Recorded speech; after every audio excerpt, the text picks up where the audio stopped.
Thank you very much for the invitation. My name is Gracjan Michlewski. I work in Edinburgh University, and the topic of my presentation is regulation of neural-enriched microRNA biogenesis. Some microRNAs are present in introns of genes which are ubiquitously expressed, and yet the mature version of the microRNA is present predominantly in certain tissues.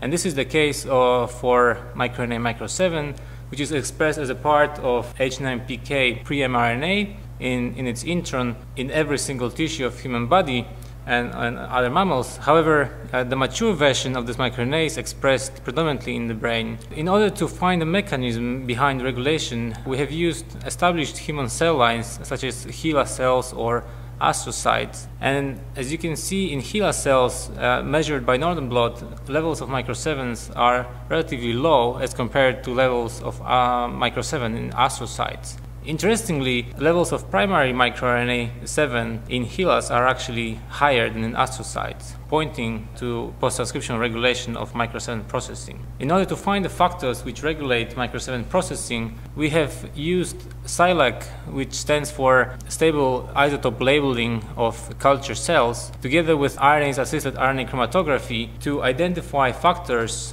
which specifically bind to the stem loop regions of miR-7-1, which we believe are the primary binding sequence for any potential cofactors. In order to identify factors that bind specifically in HeLa cells, we can compare binding affinity of proteins to beads and then to beads coupled with microRNA stem loops. However, we can also compare two different environments, whether there is something specific binding in astrocytes or in HeLa cell extract. And by this scheme, we can actually identify putative terminal loop dependent microRNA biogenesis factors. And indeed, we compared first of all what is binding preferentially in HeLa cells, and we have identified 14 proteins, which all of them are RNA binding proteins binding specifically to terminal loop region of miR-7 in HeLa cells, and this is the first panel. And the second panel represents the comparison of affinity in between the HeLa cell extract and astrocytoma cell extract. And only one protein, namely MSI2, was binding much more efficiently in HeLa cell extracts, and we were able to validate this by Western blot analysis, because MSI2 not only binds better in HeLa cells into this miR-7 terminal loop, but also it's expressed predominantly in HeLa cells. This method is very robust because, as you can see, many other very abundant RNA binding proteins such as SFRS1, TIA1, PA2G4 are not pulled down by this assay. However, we also pull down a few other proteins like HUR and H9PA1. However, they are equally present in both HeLa and astrocyte. To validate functionality of our finding, we performed RNA interference of those specific genes, and indeed in the literature it was already known that HUR, which we also found to be binding miR-7 stem loop, was regulating biogenesis of miR-7. Therefore, upon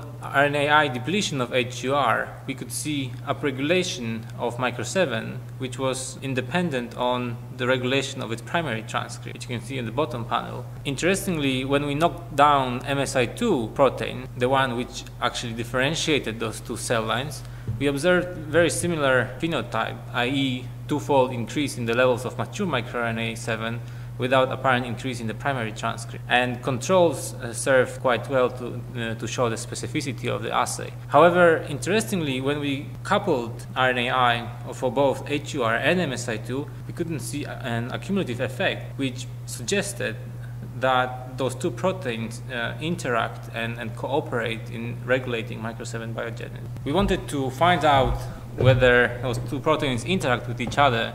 Therefore, we have performed co-immune precipitation assays, and we validated that overexpressed proteins can be pulled down by T7 epitope, which was present in MSI2, and we could pull down HUR protein, and vice versa, we could pull down HUR protein and detect MSI2 in our co-IPs. This interaction is somehow RNA specific because we see a little reduction on the levels of co-immune precipitation. However, there is a still component of a direct protein interaction because we see complete disappearance of the pre-miR-7 transcript as seen by ethidium bromide staining of RT-PCR reaction. The most important part and surprising part came when we actually did RNA pull downs using either MOC or HUR depleted cell extract. In case of HUR depleted cell extracts, we cannot pull down this protein because it's not in the extracts. However, we also lose association when we deplete HUR with MSI2, probably pointing to the fact that HUR will be binding to this terminal loop and providing a platform for MSI2 to bind, and MSI2 will be the real cofactor. So this is our model, which represents the fact that in non-neuronal cells we have high levels of HUR and MSI2 proteins which inhibit microRNA biogenesis. However, in neuronal cells, those proteins are largely depleted, and this allows high efficiency of processing and biogenesis of miR-7. And in that way, we can control expression of mature microRNAs by having or not having proteins in specific tissues.